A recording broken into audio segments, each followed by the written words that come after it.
Contribution points shop owner को दिखाता है, जिसे देख वो हैरान हो जाती है और जल्दी से खुशी खुशी उसे वो पिल दे देती है। सू हॉन्ग उसे थैंक्स करता है और आगे पूछता है, क्या आपके पास थंडर और फायर एट्रीब्यूट वाला ड्यूल एलॉय स्पीयर है? इस पर वो कहती है, हाँ हमारे पास है, जिसकी प्राइस 200 कंट्रीब्यूशन पॉइंट्स है। सू हॉन्ग उन्हें भी खरीद लेता है। इस पर वो शॉप ओनर उसे थैंक्स करती है। Su Hong C rank dual thunder and fire attribute spear, जिसका नाम थंडर फायर स्पेयर होता है, लेकर आ जाता है। वो अपनी प्रोफाइल को देख कहता है, मेरी वाइटैलिटी और गाइडेंस टेक्निक्स फिर से बढ़ गई हैं और मुझे 490 मार्शल वैल्यू पॉइंट्स भी मिल गए। उसकी vitality 135, spirit 25.5, physique overlord, body spirit rank. Guidance techniques में thunder guidance technique level 4, heavenly fire guidance technique level 4, water marsh level 3, thick earth level 3, spirit wind level 3 पर। मार्शल आर्ट्स में flying swan step 3%, void breaking finger perfect level, raging sea spear perfect level पर होती है और उसके पास martial value 490 होते हैं। वो कहता है, आज एक ही दिन में मैंने जितना प्रोग्रेस किया है वो पहले पूरे हफ्ते से भी ज्यादा है। मेरा स्पिरिट अभी 26.5 के आसपास है और 490 मार्शल वैल्यू जोड़कर भी मुझे अभी 100 तक पहुंचने के लिए 25.5 और चाहिए। उम्मीद है ये स्पिरिट गैदरिंग पिल मुझे पूरा 25.5 स्पिरिचुअल पावर दे दे। वो पूरे डिटर्मिनेशन के साथ उस पिल को खा लेता है और कहता है, मैं किसी भी हाल में स्पिरिट मास्टर बनकर रहूंगा। सू हॉन्ग उस पिल को खा लेता है। जैसे ही वो पिल उसकी बॉडी में जाती है, वो ग्रीन एनर्जी के साथ डिसॉल्व होने लगती है। सू हॉन्ग उस पिल के असर को फील कर सोचता है, मैंने अभी जो 4th टियर की स्पिरिट गैदरिंग पिल कंज्यूम की है, उसका असर मेरी बॉडी में तुरंत होने लगा। उस पिल की ग्रीन एनर्जी सू हॉन्ग की पूरे बॉडी में सर्कुलेट होने लगती है और सू हॉन्ग अपनी आंखें बंद कर उस एनर्जी पर फोकस करते हुए सोचता है, मेरे पूरी बॉडी की थकी हुई नसें अब पूरी तरह शांत हो गई हैं। अब मुझे कितना आराम महसूस हो रहा है। मेरा दिमाग भी इनक्रेडिबली रूप से साफ हो गया है और मैं अब अपने आसपास की हर चीज महसूस कर सकता हूँ। कुछ टाइम बाद वो अपनी आंखें खोलता है और जल्दी से अपनी प्रोफाइल को खोलता है। जब उसकी नजर अपने स्पिरिट पर जाती है तो वो हैरान होकर कहता है, क्या मेरी स्पिरिट 26.5 से 50.5 हो गई है? ये टोटल 24 पॉइंट बढ़ गई। क्या ये 4th टियर के पिल का इफेक्ट है? और अभी उसके पास केवल 490 ही मार्शल वैल्यू पॉइंट्स होते हैं, जिसे देखकर वो कैलकुलेशन करने लगता है। 50.5 प्लस 490 मार्शल वैल्यू यानी 99.5। उसका मतलब मेरे पास बस 0.5 की कमी रह गई एक स्पिरिट मास्टर बनने से। अगर मैं सिर्फ 5 मार्शल वैल्यू पॉइंट्स और कमा लूं तो मेरा काम बन जाएगा। अगर मुझे पहले पता होता तो एक और फेरोशियस बीस्ट को मार देता। वो ये कहकर अपने बिस्तर पर लेट जाता है और आगे कहता है, क्या अफसोस है, अब मुझे कल तक इंतजार करना पड़ेगा मार्शल वैल्यू इकट्ठा करने के लिए, तो मैं आज रात बस आराम करता हूँ। अब हमारा सीन शिफ्ट होकर ट्रेनिंग कैंप वेयरहाउस की ओर आता है। वहां पर हमें वही लोग दिखाए जाते हैं जिन्हें ग्रैंड मास्टर किन टियानली ने न्यू स्टूडेंट्स पर अटैक करने के लिए बुलाया था। उन सभी को एक एक पेपर दिया जाता है जिसमें उन्हें किस स्टूडेंट पर अटैक करना है इस बारे में लिखा होता है और उस स्टूडेंट की स्किल और मार्शल लेवल भी लिखा होता है। वही एक मोटा बंदा कहता है, अरे बूजिंग फैंग, तुम तो मार्शल दाओ यूनिवर्सिटी में थे, फिर यहाँ कैसे बुला लिए गए? दूसरा बंदा भी उससे पूछता है, हाँ सही कहा, तुम भी हमारी तरह इन जीनियस बच्चों की सेवा कर रहे हो। बू जिंग फैंग उन पर भड़कते हुए कहता है, कौन से जीनियस, ये सब बकवास है। अगर मैं अभी भी हाई स्कूल में होता तो ये बच्चे मेरे सामने स्पैरिंग पार्टनर बनने लायक भी नहीं थे। मोटा बंदा अपने पेपर को दिखाकर कहता है, देखो, जिस वांग तियानलुओं को मैं देख रहा हूँ उसकी वाइटैलिटी 340 पॉइंट्स है। बताओ, तुम्हारे समय में ऐसा लेवल था क्या? इस पर वे सभी इस पर हंसने लगते हैं। बू जिंग फैंग इतनी वाइटैलिटी को सुन कहता है, ये बच्चा सच में स्ट्रांग है।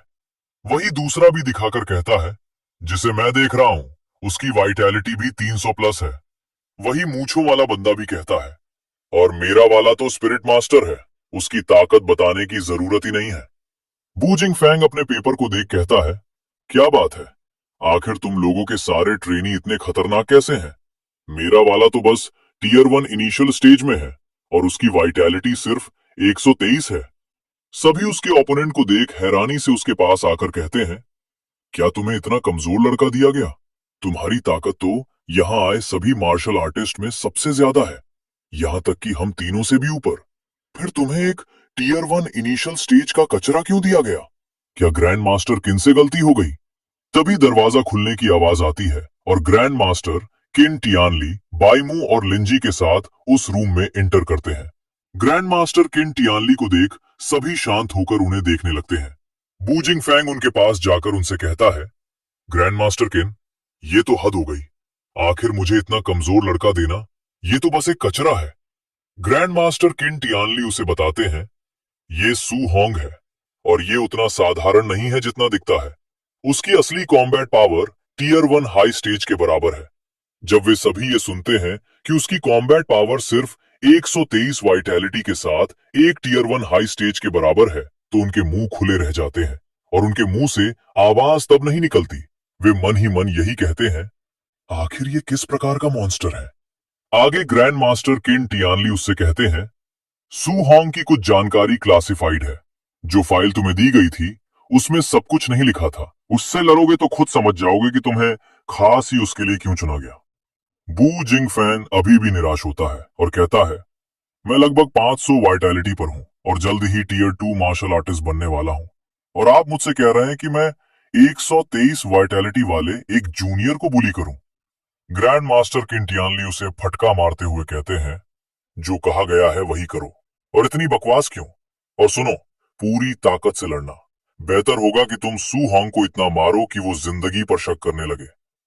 बू जिंगफैंग अपना सर पकड़कर कहता है, ग्रैंड मास्टर किन, क्या आपको इस लड़के से कोई दुश्मनी है? अगर मैंने उसे अपाहिज बना दिया तो मैं जिम्मेदार नहीं रहूंगा। इस पर ग्रैंड मास्टर किन टियानली एक क्रिपी स्माइल देते हुए कहते हैं, बहुत अच्छे, उसे मरते टाइम तक पीटो। अगर तुम उसे अपाहिज बना दो तो मैं न सिर्फ तुम्हें दोष नहीं दूंगा बल्कि रिवॉर्ड भी दूंगा। ग्रैंड मास्टर किन टियानली की एक क्रिपी स्माइल को देख बू जिंगफैंग के पसीने आने लगते हैं और वो आगे कहता है, ये स्माइल काफी हॉरिफाइंग है। लगता है अब सू होंग नाम के बंदे की शामत आने वाली है। ग्रैंड मास्टर किन टियानली उन्हें कमान देते हैं, अब बकवास बंद करो और ऑपरेशन को स्टार्ट करो।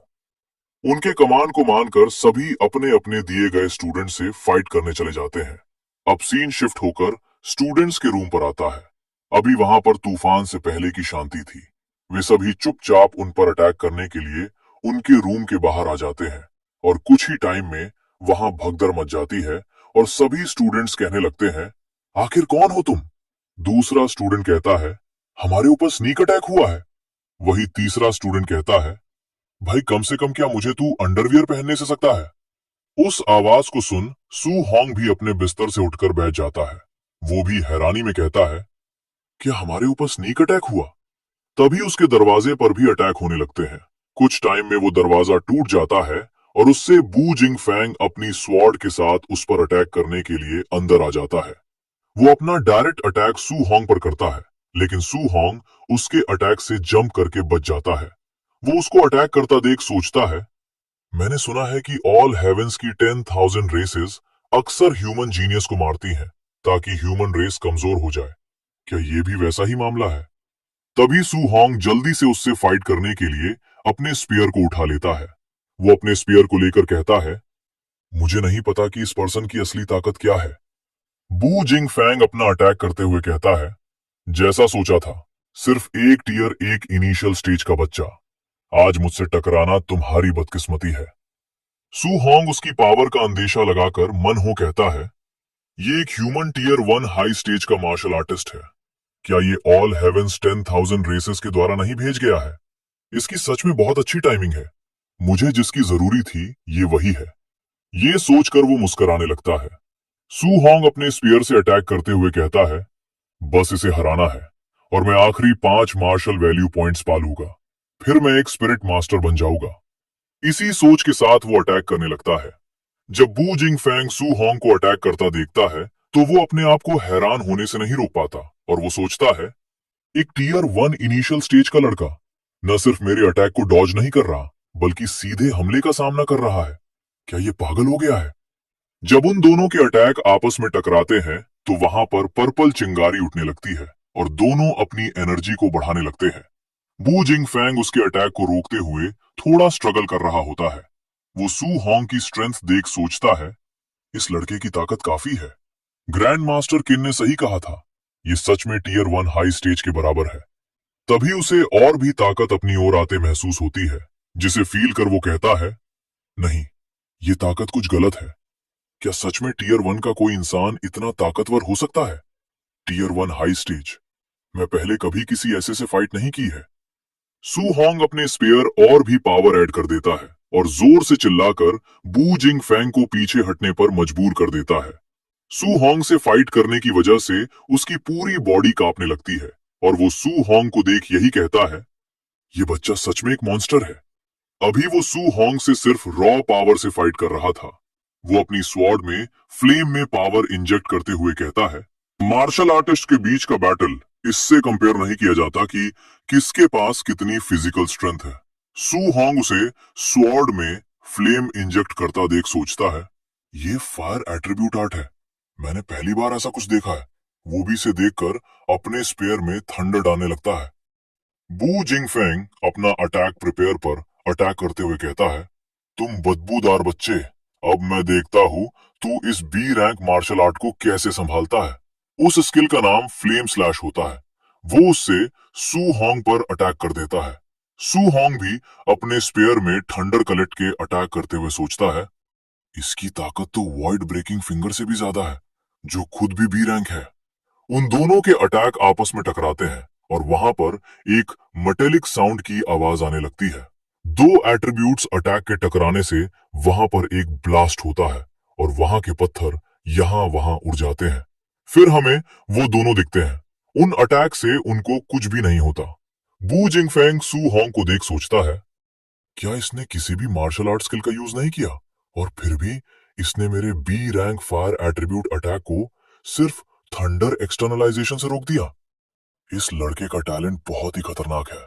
कोई हैरानी नहीं कि ग्रैंड मास्टर किन ने कहा था, पूरी ताकत से लड़ो। वो सू होंग से कहता है, क्या अफसोस है, लगता है तुम्हें अभी भी थंडर एट्रीब्यूट स्पीयर टेक्निक नहीं आती, वरना मैं तुम्हें इतनी आसानी से नहीं हरा पाता। सू होंग उसकी बात पर मुस्कुराते हुए कहता है, सही कहा, अभी मुझे कोई थंडर स्पीयर टेक्निक नहीं आती, लेकिन अगर मैं इसमें ये भी जोड़ दूं तो। ये कहकर वो अपने स्पेयर में थंडर के साथ फायर भी जोड़ देता है। सू होंग को दोनों एट्रीब्यूट्स यूज करता देख वो हैरानी से कहता है, आखिर ये कैसे पॉसिबल है? ये तो एट्रीब्यूट फ्यूजन है। ये देखकर उसकी आंखें बड़ी बड़ी हो जाती है और उसके फेस से पसीना आने लगता है। प्रेजेंट में वो सू होंग को ऐसा करता देख मन ही मन सोचता है, एट्रीब्यूट एक दूसरे को रिपेल करते हैं, ये प्रिंसिपल हर मार्शल आर्टिस्ट जानता है। तो आखिर इस बच्चे सू होंग ने कैसे इन दोनों एट्रीब्यूट्स को आपस में फ्यूज कर दिया? एट्रीब्यूट फ्यूजन और भी दो स्ट्रॉन्गेस्ट एट्रीब्यूट्स, थंडर और फायर का, आगे मैंने इसे अपनी आंखों से भी देखा होता तो मैं इसे सिर्फ लेजेंड ही मानता। ये देखकर ही उसके फेस से पसीना आने लगता है और अब उसके पास इतनी हिम्मत नहीं बचती कि वो अटैक करे। वो सू होंग की आंखों को देख और भी ज्यादा घबरा जाता है। सू होंग गुस्से में अपने स्पेयर से उस पर अटैक करने के लिए आगे बढ़ता है और वही बू जिंग फैंग उसके अटैक को ब्लॉक करने के लिए अपनी स्वॉर्ड आगे कर देता है और जल्दी से अपनी स्वॉर्ड से फ्लेम स्लैश नाम की स्किल का यूज कर अटैक कर देता है, जिससे पिंक फ्लेम सू होंग की ओर बढ़ती है। लेकिन सू होंग के स्पेयर के नजदीक आते ही उसकी स्वॉर्ड पीछे डिफ्लेक्ट हो जाती है।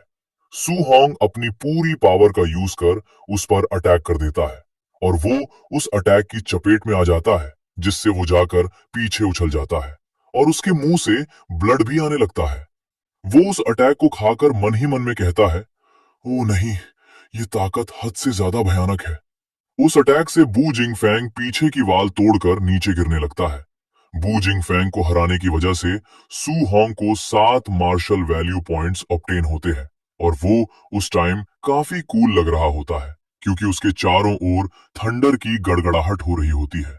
वो उन मार्शल वैल्यू पॉइंट को देखकर सोचता है, एक स्पिरिट मास्टर बनने के लिए मुझे जितने मार्शल वैल्यू की नीड थी, मुझे उतने पॉइंट मिल चुके हैं। अब प्रेजेंट में उसके पास 497 मार्शल वैल्यू पॉइंट्स होते हैं। अब हमारा सीन कुछ सेकंड पहले आता है, जब ग्रैंड मास्टर किन टियानली स्टूडेंट्स की रूम की ओर बढ़ रहे होते हैं और उन्हें स्टूडेंट्स के रूम से फाइटिंग करने की आवाज आ रही होती है। वो पास में खड़ी बाईमू से कह रहे होते हैं, समय हो गया है, अब तक सू होंग को बू जिंगफैंग ने हरा दिया होगा। मैंने उसे समझाने के लिए कई आर्ग्यूमेंट्स तैयार किए हैं ताकि वो एक साथ कई गाइडेंस टेक्निक सीखना छोड़ दे। आज रात मैं उसे जरूर सुधार दूंगा। अब प्रेजेंट में बू जिंगफैंग उन्हें ऊपर से नीचे गिरता दिखता है। वे किसी पर्सन को नीचे गिरता देख थोड़े हैरान हो जाते हैं। बू जिंगफैंग जस्ट उनके पैरों के नीचे आकर गिरता है। जब वो ध्यान से देखते हैं कि उनके पास बू जिंगफैंग गिरा तो वो काफी हैरान रह जाते हैं। बाई मुंह उसे देख कहती है, अरे ये तो बू जिंगफैंग है। वही ग्रैंड मास्टर किन टियानली का चेहरा उतर जाता है जब वे बू जिंगफैंग को डिफीट हुआ देखते हैं। वही बाईमू सोचती है, बू जिंगफैंग हार गया, यानी इसका मतलब सू होंग ने उसे हरा दिया। तभी तीन पर्सन भी बू जिंगफैंग की तरह ऊपर से नीचे गिरते हैं। वे भी उसी की तरह उनके पैरों के पास गिरते हैं। अचानक से उनको भी हारता देख वे अपनी हैरानी छिपा नहीं पाते। चारों स्ट्रॉन्गेस्ट मार्शल आर्टिस्ट हरा दिए गए होते हैं और वे इस टाइम बेहोशी की हालत में होते हैं और उनके मुंह से ब्लड आ रहा होता है। लिन जिंगे अपने प्लेस से खड़े होकर हंसते हुए ग्रैंड मास्टर किन टियानली से कहता है, ग्रैंड मास्टर किन, अगली बार आप इनसे स्ट्रांग लोग भेजिएगा। ये हमारे साथ फाइट करने के लिए इनफ स्ट्रांग नहीं है। तभी वांग तियानलुओं की नजर उन पर जाती है। वो उन्हें देख कहता है, यहाँ पर टोटल 4 लोग हैं। शाओया कहती है, आखिर एक और पर्सन ग्राउंड पर क्यों है? क्या हमसे पहले ही किसी ने तेजी से इस फाइट को जीत लिया? उन सभी की हार को देख ग्रैंड मास्टर किन काफी निराश हो जाते हैं। लिन जिंगे उनकी बात का रिप्लाई देता है, लगता है वो हमसे भी ज्यादा कमजोर होगा, इसलिए उसे किसी ने पहले ही हरा दिया। बाई मू लिन जिंगे की बात को सुन सोचती है, क्या ये बच्चे बू जिंगफैंग को वीक कह रहे हैं? वो तो इन चारों में सबसे ताकतवर है। वही ग्रैंड मास्टर किन टियानली सोचते हैं। वांग तियानलुओ और लिन जिंगे दोनों टीयर 1 लेट स्टेज में है और शाओ या तो एक स्पिरिट मास्टर है, इसलिए उनका जीतना नॉर्मल है। लेकिन सू होंगा जो सिर्फ टीयर 1 इनिशियल स्टेज पर है, उसने एक क्वासी टीयर 2 मार्शल आर्टिस्ट को उनसे भी जल्दी कैसे हरा दिया? आखिर उसने ये कैसे किया? कोई टॉप टीयर मार्शल स्किल या कोई जबरदस्त फिजिक? आखिर उसके पास ऐसा क्या है जिससे उसने बू जिंगफैंग को इतने आसानी से हरा दिया? तभी उनके सोच को इंटरप्ट करते हुए लिनजी भागते हुए उनके पास आता है और उनसे घबराते हुए कहता है, ग्रैंड मास्टर किन, कुछ बड़ा हो गया है। उसकी इस घबराहट को देख वो दोनों काफी हैरान हो जाते हैं। फिर ग्रैंड मास्टर किन टियानली शांत होकर उससे कहते हैं, क्या गलती से कोई ट्रेनी मारा गया? क्या बड़ा हो गया? कुछ लोगों का मरना तो नॉर्मल है। वो कहता है, नहीं, ये सू होंग से रिलेटेड है। वो आगे बताता है, जब सू होंग बू जिंगफैंग से लड़ रहा था तो उसने फ्यूजन गाइडेंस टेक्निक का इस्तेमाल किया। ग्रैंड मास्टर किन उसकी बात पर ज्यादा ना ध्यान देकर कहते हैं, ओ तो ये फ्यूजन गाइडेंस टेक्निक थी। मैं सोच रहा था कि वो कैसे जीत गया। वो एक गहरी सांस लेते हैं, फिर एक्साइटेड होकर उसके कंधे पकड़कर पूछते हैं, रुको, तुमने अभी क्या कहा? ऐसी बकवास मत करो। और वो ये कहते हुए अपनी पावर का प्रेशर भी उस पर डालने लगते हैं। लिनजी डरते हुए बताता है, सू होंग ने सच में थंडर और फायर दोनों एट्रीब्यूट्स को फ्यूज किया और उसी से बू जिंगफैंग को हरा दिया। मैंने खुद कैमरे में साफ देखा है। अगर यकीन नहीं है तो जाकर बू जिंगफैंग से पूछ लो। वही पड़ा बू जिंगफैंग करहाते हुए बताता है, हाँ, ये सच में dual thunder fire attribute fusion है। जब किन टियानली ये सुनते हैं तो बड़े ही खुशी के साथ कहते हैं, हमारी ह्यूमन रेस में सिर्फ एक जीनियस था जिसने इस डुअल एट्रीब्यूट फ्यूजन को बनाने में पूरे 19 साल लगाए थे। और अब सू होंग, स्टार सिटी एसोसिएशन के हिसाब से उसे इन 7 गाइडेंस टेक्निक को सीखे हुए 1 महीने से भी कम समय हुआ है। ये कोई इंसान नहीं है, बल्कि वो एक मॉन्स्टर है। नहीं, ये तो आसमान से उतरा हुआ एम्परर स्टार है, एक सच्चा ड्रैगन जो दुनिया में प्रकट हुआ है। वही ग्रैंड मास्टर किन टियानली की ऑरा के प्रेशर में आकर लिनजी की हालत खराब हो जाती है और उसे बाईमू जैसे तैसे करके संभालती है। बाईमू क्यूरियस होकर क्वेश्चन करती है, ग्रैंड मास्टर, क्या एट्रीब्यूट फ्यूजन सच में इतना स्ट्रांग होता है? क्या ये टीयर 1 इनिशियल स्टेज के पर्सन को टीयर 2 के बू जिंगफैंग को हराने की ताकत दे सकता है? ग्रैंड मास्टर किन टियानली उसे बताते हैं, तब के समय में जिस मार्शल आर्टिस्ट ने एट्रीब्यूट फ्यूजन पर रिसर्च की थी, वो टीयर 1 पर होते हुए भी टीयर 2 के खिलाफ दबाकर लड़ सकता था। ग्रैंड मास्टर किन टियानली के मुंह से इन बातों को सुन वो हैरानी से कहती है, इतनी भयानक ताकत होने के बावजूद आज इसे नॉर्मल तौर पर क्यों नहीं सिखाया जाता? हालांकि इसकी कठिनाई बहुत ज्यादा है, लेकिन अगर कोई इसे सफलतापूर्वक सीख ले तो? इस पर किन टियानली उन्हें बताते हैं, उस समय भी बहुत लोगों ने कोशिश की थी, लेकिन उन्होंने पाया कि एट्रीब्यूट फ्यूजन न सिर्फ बेहद कठिन है, बल्कि इसमें खुद को क्रिपल बना लेने का खतरा भी बहुत ज्यादा है। और मान लो कि कोई इसे सीख भी ले, लेकिन अगर वो पूरी जिंदगी उसी लेवल पर अटका रह जाए, तो फिर उसका क्या फायदा? लेकिन सू होंग ने 1 महीने से भी कम समय में इसे सक्सेसफुली फ्यूज कर लिया। उसकी कॉम्प्रिहेंशन पावर तो हद से हेवन डिफाइंग है, और सबसे बड़ी बात, उसके पास एक साथ 7 एट्रीब्यूट्स हैं। अगर वो सभी को फ्यूज कर ले, तो उसकी ताकत कितनी टेरिफाइंग होगी। ये कहकर वो खुशी से अपनी पावर बाहर निकालने लगता है। वो आगे सोचते हुए कहते हैं, अगर ऐसा मॉन्स्टर सच में बड़ा हो गया, तो शायद वो एक ही चाल में 10,000 रेसेस के ग्रेट एम्परर को भी हिला दे। लिंजी उसकी बातों को इंटरप्ट करते हुए कहता है, ग्रैंड मास्टर, आप बहुत ज्यादा बढ़ा चढ़ाकर बोल रहे हैं। वही बाईमू भी कहती है, 2 एट्रीब्यूट्स को फ्यूज करना ही मुश्किल है, 7 को फ्यूज करना तो सिर्फ फैंटेसी है। वो अपनी इतनी ज्यादा बड़ी बातों को रियलाइज कर ब्लश करते हुए कहता है, अभी के लिए मेरी ये बात भूल जाओ। लेकिन अगर हमने सू होंग को ऐसे ही 7 एट्रीब्यूट साथ में कल्टीवेशन करने दी, और फ्यूचर में वो 3 एट्रीब्यूट्स को फ्यूज करने में ही अटक गया, जिससे उसका ब्रेक थ्रू रुक गया, तो मैं किन टियानली ह्यूमन रेस का गुनहगार बन जाऊंगा। लिंजी आगे बताता है, अरे मैं लगभग भूल ही गया कि सू होंग के पास जरूर कोई स्पेशल फिजिक है। उसकी ताकत ने तो बू जिंग फैंग को भी कुचल दिया। इस बात को सुन किन टियानली और भी ज्यादा हैरान हो जाते हैं, और उनका मुंह खुला रह जाता है। फिर आगे वो कहते हैं, इतनी जरूरी बात तुमने पहले क्यों नहीं बताई? बाय मुंह भी सू होंग के बारे में सोचकर कहती है, सिर्फ 120 वाइटैलिटी पॉइंट्स, और फिर भी उसने लगभग 500 वाइटैलिटी वाले बू जिंग फैंग को हरा दिया। लिंजी भी कहता है, ये वाइटैलिटी 4 गुना ज्यादा है। ये तो वांग त्यानलुओं के बारबेरियन गॉड बॉडी से भी ज्यादा है। किन टियानली भी कहते हैं, इस बच्चे का फिजिक भी शायद किसी हेवन डिफाइंग का है। कल हम एक मार्शल आर्ट कंपटीशन ऑर्गेनाइज करेंगे। मैं सू होंग की पूरी ताकत और वाइटैलिटी को परखना चाहता हूँ, और वांग त्यानलुओं की टीम तीनों जीनियस को भी उसके साथ मुकाबला करने के लिए लाओ। मैं देखना चाहता हूँ कि जब सू होंग जैसा मॉन्स्टर ट्रेनिंग कैंप के सबसे स्ट्रॉन्गेस्ट जीनियस से भिड़ेगा, तो कैसा नजारा बनेगा। अब प्रेजेंट में हमें सू होंग अपने रूम में बैठे दिखता है। वो अपने सिस्टम को खोलकर बैठे होता है, और वो सोचता है कि आज वो अपने सारे मार्शल वैल्यू पॉइंट्स का यूज कर एक स्पिरिट मास्टर बनकर ही रहेगा। इसी सोच के साथ वो अपने सारे मार्शल वैल्यू पॉइंट्स को स्पिरिट में ऐड करने लगता है। हर 10 मार्शल वैल्यू पॉइंट्स के साथ उसका एक स्पिरिट पॉइंट इंक्रीज हो रहा होता है। वो मुस्कुराते हुए अपनी स्पिरिट पावर बढ़ती हुई फील करता है, और मन ही मन कहता है कि फाइनली मैं एक स्पिरिट मास्टर बनने जा रहा हूँ। उसे इस टाइम काफी अच्छा फील हो रहा होता है, और उसके चारों ओर ग्रे पावर नजर आ रही होती है। वो कहता है, मुझे ऐसा फील हो रहा है जैसे कि किसी मैन का एक थर्ड आर्म अचानक से ग्रो हो गया है। हालांकि ये थोड़ा वियर्ड है और अनफेमिलियर भी। इसी के साथ उसकी स्पिरिट 100.2 पर पहुंच जाती है, जिससे वो एक गहरी सांस लेकर अपनी आंखें खोलता है। वो अपने आसपास के प्लेस को देखता है, जो कि काफी तहस नहस होती है। वो अपनी स्पिरिट पावर का यूज कर एक बेड को धीरे धीरे उठाने का ट्राई करता है, और वो कुछ टाइम में उस बेड को उठा लेता है। वो अपनी स्पिरिट पावर का फ्लेक्स करने के लिए अपने रूम की कई चीजें आराम से उठा लेता है। वो सोचता है, हो गया, अब मैं भी हवा में चल सकता हूँ और टेलीकिनेसिस से अटैक कर सकता हूँ, ठीक शाओया की तरह। शाओया की A rank spirit martial art मुझे वो भी जरूर सीखनी होगी, और वांग तियानलुओं की offensive A rank martial art भी। अब अगले सुबह सीन शिफ्ट होता है। अनाउंसमेंट हो रही होती है, सब लोग सुन लो, 1 मिनट के अंदर इकट्ठा हो जाओ। 1 सेकंड भी लेट हुए तो कंट्रीब्यूशन पॉइंट्स कट जाएंगे। इस अनाउंसमेंट को सुन सभी स्टूडेंट्स काफी घबरा जाते हैं, और जल्दी से एक प्लेस की ओर जाने लगते हैं।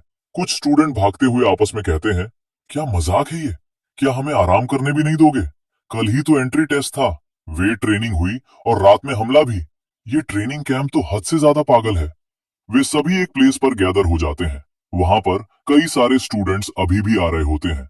सू होंग भी उस अनाउंसमेंट को सुन वहां पर आ जाता है। इंस्ट्रक्टर उनकी स्पीड को देख उन सभी से कहता है, बहुत अच्छे, कोई भी स्टूडेंट लेट नहीं हुआ। वो मुस्कुराते हुए थम्स अप करता है, फिर आगे कहता है, मैं तो सोच रहा था तुम में से कई लोग इतने पिट चुके होंगे कि उठ भी नहीं पाओगे। जैसा सोचा था, तुम सब जीनियस ही हो। एक स्टूडेंट आगे आकर कहता है, इंस्ट्रक्टर, कल रात मैं उस हमलावर को हरा सकता था, लेकिन उसने पीछे से हमला कर दिया। मुझे तो अंडरवियर पहनने का भी मौका नहीं दिया और जानबूझकर नीचे वार किया, इसीलिए मैं हार गया। उसकी इस बात को सुन इंस्ट्रक्टर गुस्से में उसकी ओर घूरते हुए कहता है, अगर कल रात तुम पर हमला करने वाला ऑल हेवेंस 10,000 रेस का असैसिन होता, तो क्या तुम उससे कहते, रुको भाई, पहले मैं अंडरवियर पहन लूं? इस पर वो स्टूडेंट कुछ नहीं कह पाता और सभी स्टूडेंट्स उसका मजाक उड़ाने लगते हैं। वही उसके पास खड़ा स्टूडेंट उससे कहता है, अब से हम तुम्हें अंडरवियर भाई कहेंगे। ये बात सुन सभी स्टूडेंट्स उसे अंडरवियर भाई कहने लगते हैं। वही इंस्ट्रक्टर की बात सुन सू होंग भी मुस्कुराते हुए कहता है, हालांकि इंस्ट्रक्टर की बात सही है। असल लड़ाई में ये नहीं देखा जाता कि तुम तैयार हो या नहीं, लेकिन पूरे दिन की थकान के बाद और रात में अचानक हमला हो जाए तो नाराज होना भी स्वाभाविक है। इंस्ट्रक्टर आगे उन सभी से कहता है, मुझे पता है तुम में से बहुत लोग इससे कन्विंस नहीं हो, इसलिए आज मैं तुम्हें एक और चांस देता हूं। आज हमने तुम सभी के लिए एक कॉम्प्रिहेंसिव टेस्ट अरेंज किया है।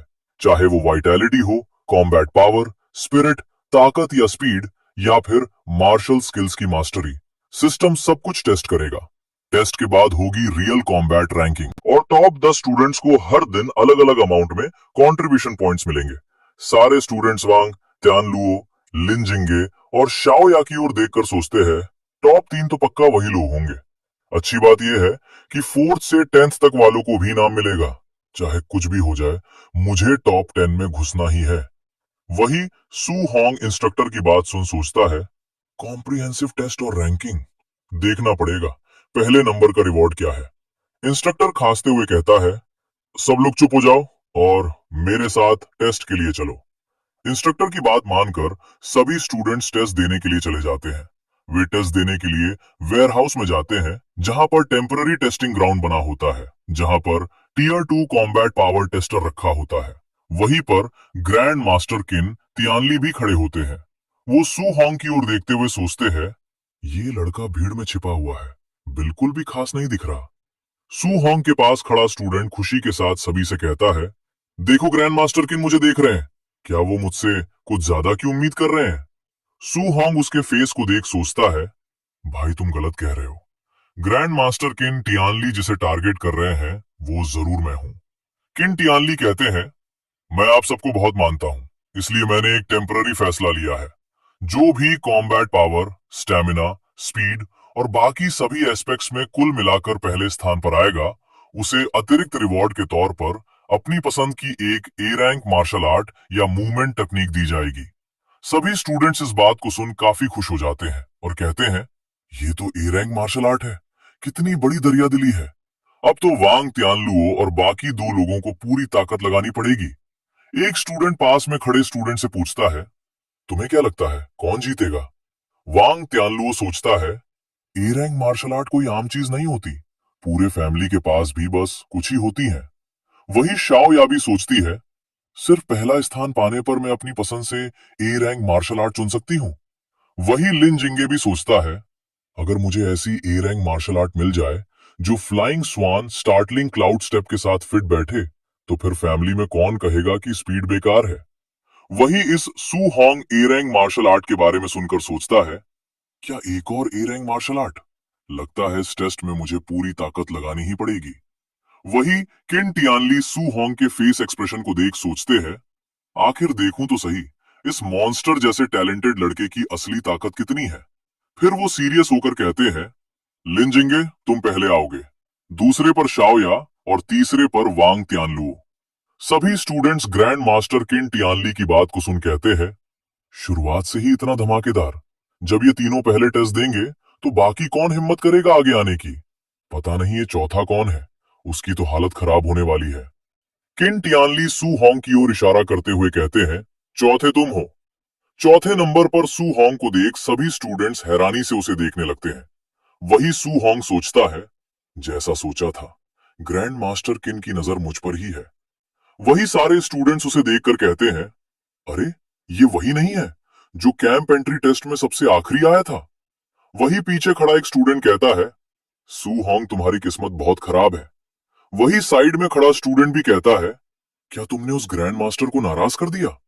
सू होंग का नाम सुन सभी स्टूडेंट्स के बीच गॉसिप्स होने लगती है और वे कहते हैं, पहले तीन सबसे ताकतवर, फिर सबसे कमजोर।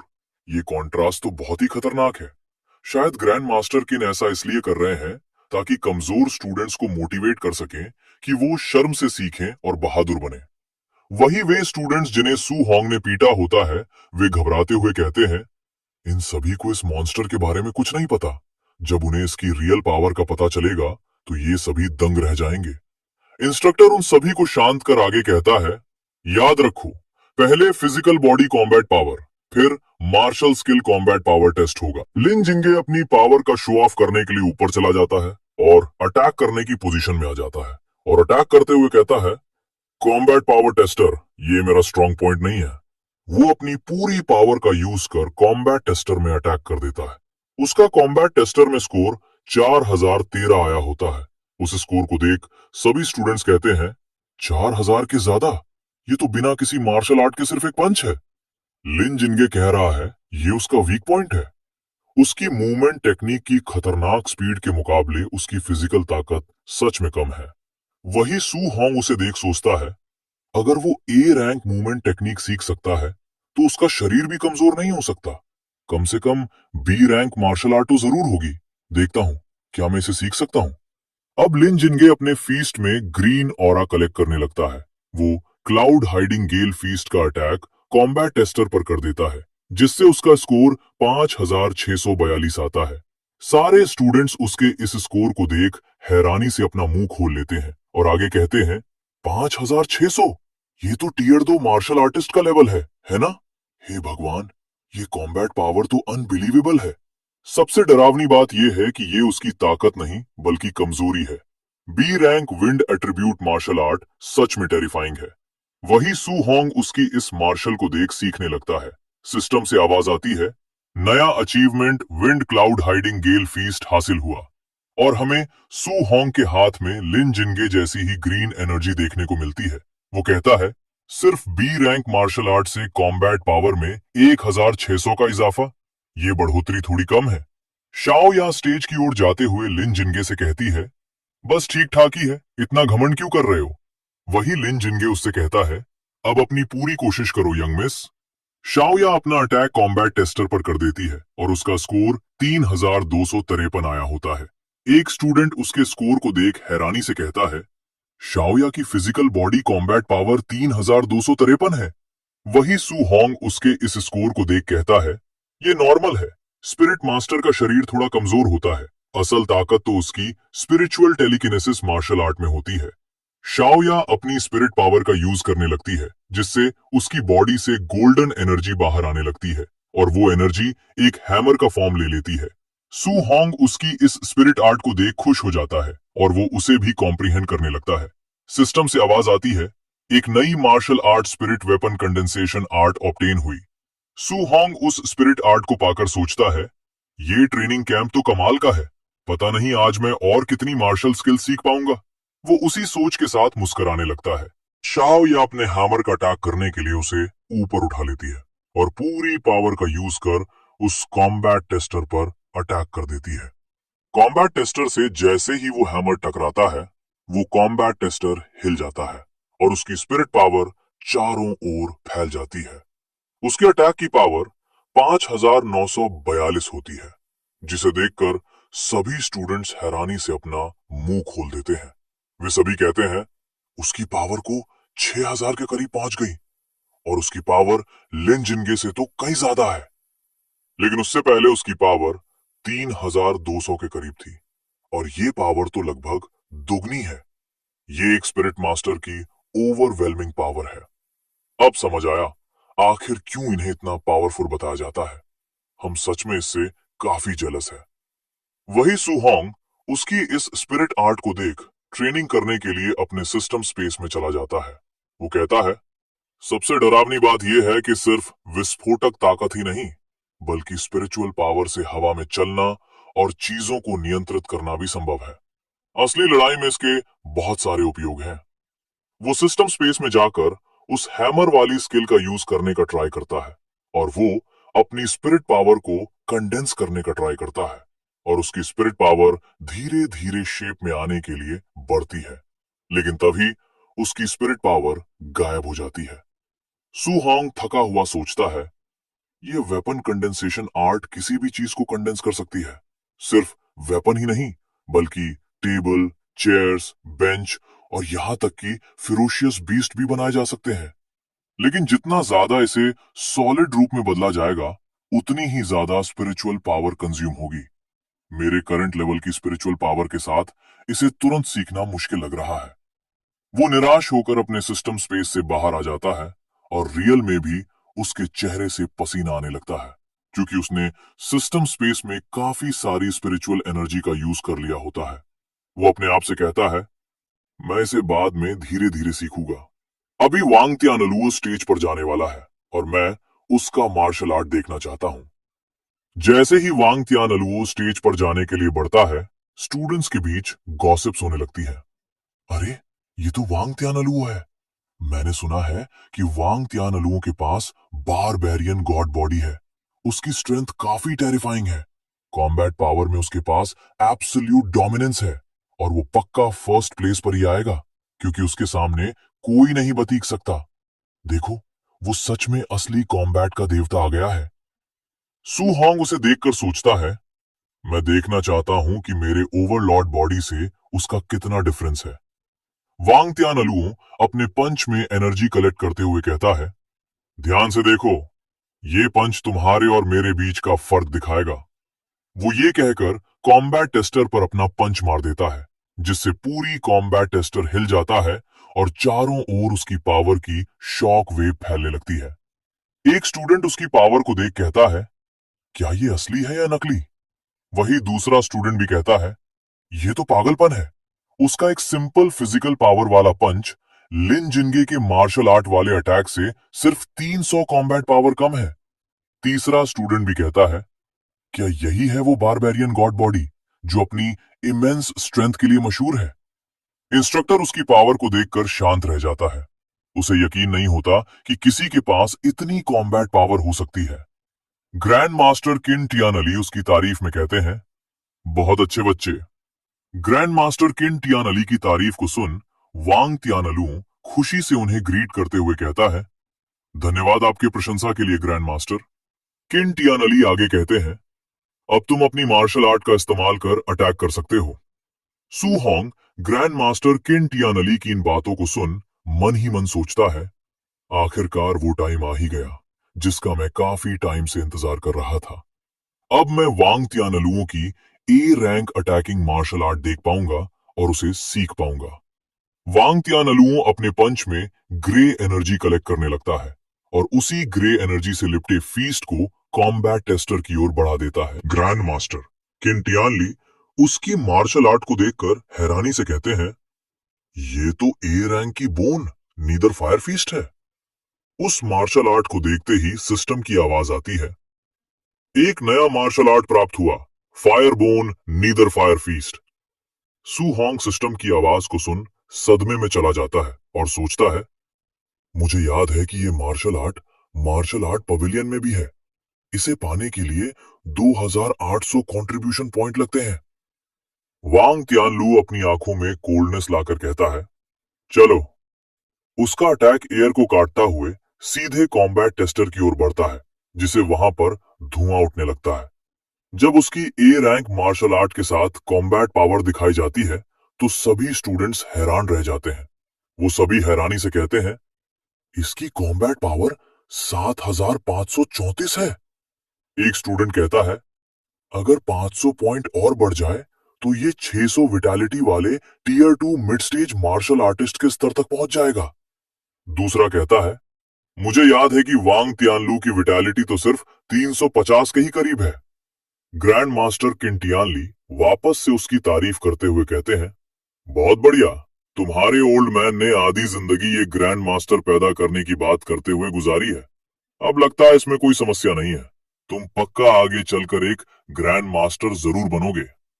वांग त्यानलू मुस्कुराते हुए कहता है, तो फिर मैं ग्रैंड मास्टर के शुभ शब्द उधार ले लेता हूँ। आगे ग्रैंड मास्टर किंटियानली सू होंग की ओर देखकर उसे स्टेज पर अपनी कॉम्बैट पावर टेस्ट करने के लिए बुलाते हैं। सू होंग को स्टेज पर जाता देख सभी स्टूडेंट्स आपस में खुश फुसाने लगते हैं। एक स्टूडेंट कहता है, टॉप 3 का प्रदर्शन इतना जबरदस्त था कि अब जो भी स्टेज पर जाएगा उसे बहुत शर्मिंदगी उठानी पड़ेगी, लेकिन वो बिल्कुल शांत दिख रहा है। दूसरा कहता है, अगर मैं उसकी जगह होता तो डर के मारे मर जाता। तीसरा स्टूडेंट कहता है, मरा हुआ सुअर उबलते पानी से नहीं डरता। ग्रैंड मास्टर किंटियानली उसे बताते हैं, पहला पंच सिर्फ प्योर फिजिकल पावर के साथ, कोई मार्शल आर्ट इस्तेमाल नहीं होगा। सू होंग इस पर ठीक है कहता है। सू होंग पंच मारने के लिए स्टेंस ले लेता है और अपनी पूरी पावर राइट हैंड में कलेक्ट करने लगता है। वो एक गहरी सांस लेता है और पंच मारते हुए सोचता है, मुझे रिवॉर्ड को जीतने के लिए पूरी पावर का यूज करना होगा। जैसे ही उसका पंच कॉम्बैट टेस्टर से टकराता है, वहां पर धुआं उठ जाता है और किसी को कुछ भी नहीं दिखता। कॉम्बैट टेस्टर पर सू होंग का फिजिकल पावर का स्कोर 6551 आया होता है और कॉम्बैट टेस्टर अभी भी कांप रहा होता है। उसकी इस पावर को देख इंस्ट्रक्टर हैरानी से कहता है, ओ माय गॉड। वही ग्रैंड मास्टर किन टियानली सोचते हैं, मैंने इस बच्चे की मॉन्स्टर्स पावर को अभी भी कम आंका था। सू होंग के इस स्कोर को देख सभी के बीच सन्नाटा छा जाता है और वे अभी भी ये प्रोसेस कर रहे होते हैं कि क्या सच में सू होंग का स्कोर इतना है। फिर कुछ टाइम बाद ऐसा लगता है कि बॉम्ब फट गया हो। सभी स्टूडेंट्स जोर से चीखते हुए हैरानी से कहते हैं, क्या 6500 से ऊपर? क्या कॉम्बैट पावर मशीन खराब हो गई है? ये तो आखिरी रैंक वाला था, तो आज ये इतना खतरनाक कैसे हो गया? मैंने सोचा था वांग तियानलू ट्रेनिंग कैंप में इनविंसिबल है, लेकिन यहाँ तो एक और असली एक्सपर्ट मौजूद है। वही उन तीनों के चेहरे भी हैरानी से खुल जाते हैं। शाओया कहती है, ये कॉम्बैट पावर हद से ज्यादा है। वही लिन जिंगे भी कहता है, ये बिल्कुल भी टीयर 1 मार्शल आर्टिस्ट की ताकत नहीं हो सकती। ये जरूर टीयर 2 मार्शल आर्टिस्ट है। वही वांग तियानलू कहता है, मैं पहले कितना घमंडी था जो अपने आप को इनविंसिबल कहता था। सू होंग ग्रैंड मास्टर से पूछता है, क्या मैं अब मार्शल आर्ट का यूज करके अटैक कर सकता हूं? किन टियानली कहते हैं, आगे जारी रखो। वो नई सीखी मार्शल आर्ट को सीखने के लिए सिस्टम स्पेस में चला जाता है और वो सबके सामने शांत खड़ा दिखता है। सिस्टम स्पेस में उसकी सीखने की स्पीड काफी तेज होती है और वो कुछ ही सेकंड में 1% से 23% तक सीख लेता है। और वो उसे सीखते हुए सोचता है, ये बोन नेदर फायर फिस्ट मेरे लिए काफी सूटेबल लगती है। उसकी सीखने की प्रोग्रेस तेजी से बढ़ती हुई 48%, 69%, 76%, 80% तक पहुंच जाती है। वो कहता है, इसे सीखना तो फ्लाइंग स्वान स्टार्टलिंग क्लाउड स्टेप से भी कहीं ज्यादा तेज है, जो खुद भी ए रैंक है। किन टियानली पास में खड़े इंस्ट्रक्टर से पूछते हैं, तुम्हें क्या लगता है जब वो मार्शल आर्ट इस्तेमाल करेगा तो उसकी कॉम्बैट पावर कितनी होगी? इंस्ट्रक्टर उसके कान के पास आकर कहता है, ग्रैंड मास्टर किन, ये मत भूलिए कि सू होंग एक नॉर्मल फैमिली से आता है। उसके मार्शल आर्ट का रैंक ज्यादा ऊंचा नहीं होना चाहिए। किन टियानली उससे कहते हैं, लेकिन उसकी मौजूदा हालत को देखकर वो जो इस्तेमाल कर रहा है वो बिल्कुल भी लो लेवल मार्शल आर्ट नहीं है। जैसे ही वो उसे 100% सीख लेता है, सिस्टम से आवाज आती है, आपने bone nether fire feast basic level तक मास्टर कर ली है। वो भी वांग ट्यानलुओ की तरह अपने पंच में ग्रे एनर्जी लाता है। सभी स्टूडेंट्स कहने लगते हैं, देखो, क्या वो वांग ट्यानलुओ की बोन नीदर फायर फीस्ट नहीं है? आखिर ये सू होंग को ये कैसे आती है? सू होंग उस पावर को पंच में कलेक्ट कर अटैक करते हुए कहता है, एक रैंक ऑफेंसिव मार्शल आर्ट। अब मैं इसकी असली ताकत अपनी आंखों से देखूंगा। जैसे ही वो अपना पंच कॉम्बैट टेस्टर पर मारता है, कॉम्बैट टेस्टर पूरी तरह से हिल जाता है और उसकी शॉक वेव चारों ओर फैल जाती है। उस शॉक वेव को फील कर एक स्टूडेंट कहता है, धतेरे की, ये ताकत तो वांग त्यानलुओ से भी ज्यादा है। वही दूसरा भी कहता है, क्या तुम देख पा रहे हो उसकी कॉम्बैट पावर कितनी है? तो आखिर उसकी मार्शल आर्ट के साथ पावर कितनी होगी? पहला स्टूडेंट वापस से कहता है, 9000। ओ माय गॉड, पूरे 9,000 कॉम्बैट पावर। सू होंग की मार्शल आर्ट के साथ कॉम्बैट पावर 9,013 आती है। सभी स्टूडेंट्स कहते हैं टायर 2 हाई स्टेज का स्टैंडर्ड भी तो सिर्फ 9,000 ही होता है ना? इंस्ट्रक्टर सू होंग की इस कॉम्बैट पावर को देखकर डर जाता है और उसके चेहरे से पसीना आने लगता है। वो घबराते हुए उसकी प्रोफाइल को देख कहता है, क्या ये सच में एक टायर 1 इनिशियल स्टेज सिर्फ 123 वाइटैलिटी वाले इंसान की ताकत हो सकती है? ये डेटा देखने से तो पूरी तरह खराब लग रहा है।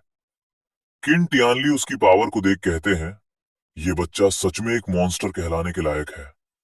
लिन जिनगे हैरानी से कहता है, 7,000 combat power tyre 2 initial stage की होती है, 8,000 combat power tyre 2 mid stage की और 9,000 combat power tyre 2 high stage की होती है। शाओ या भी उसी शॉक एक्सप्रेशन के साथ कहती है, टायर 2 मार्शल आर्टिस्ट के लिए स्टैंडर्ड वाइटैलिटी 500 होती है। इस हिसाब से पक्का सू होंग ने जरूर अपनी असली वाइटैलिटी छिपा रखी है। उसकी वाइटैलिटी निश्चित रूप से 500 से ज्यादा होगी। वांग त्यानलू भी कहता है, मेरी वाइटैलिटी तो अभी 400 भी नहीं है। उससे हारना सच में शर्म की बात नहीं है।